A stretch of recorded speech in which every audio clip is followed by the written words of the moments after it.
સવારે ઉઠીને સૌ પ્રથમ ધરતી માતાને નમન કરો અને કહો, તમારા પ્રતાપે મારો દિવસ ઉગ્યો છે. એટલું કહી ધરતી માતાને નમન કરો. ત્યારબાદ તમારી બે હથેળી લઈ બે હાથ જોડી લક્ષ્મી માતાનું સ્મરણ કરો. કરાદ્રે વસ્તે લક્ષ્મી કરમધ્યે સરસ્વતી કરમૂલેતુ ગોવિંદવ પ્રભાતે કર દર્શન. પછી તમારે સ્નાન કરી શુદ્ધ થઈ જવું.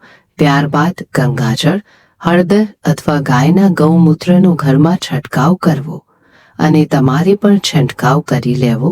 તેથી ઘર પવિત્ર અને શુદ્ધ થઈ જાય છે અને કોઈ બીજી દુષ્ટ શક્તિ પણ દૂર થઈ જાય છે.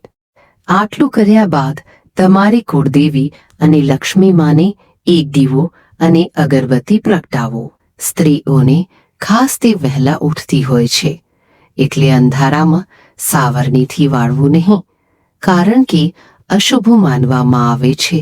તમારા રસોડામાં કોઈ પણ પ્રકારની વસ્તુઓ ફેંકવી કે ઢોળાવી નહીં અને ખાસ મીઠું કે હળદરનું ધ્યાન રાખવું, કેમ કે તે શુભ માનવામાં આવે છે.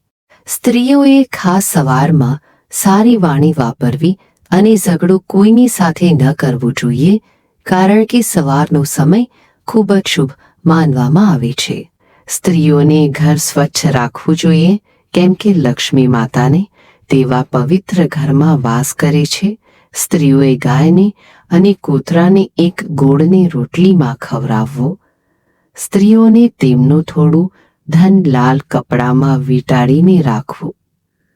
ધનને સ્વચ્છ જગ્યાએ રાખવું. લક્ષ્મી માતાની શ્રદ્ધા અને ભક્તિથી પૂજા કરવી જોઈએ. આટલું જરૂર કરજો અને કોમેન્ટ "જય લક્ષ્મી માતા" જરૂર લખજો.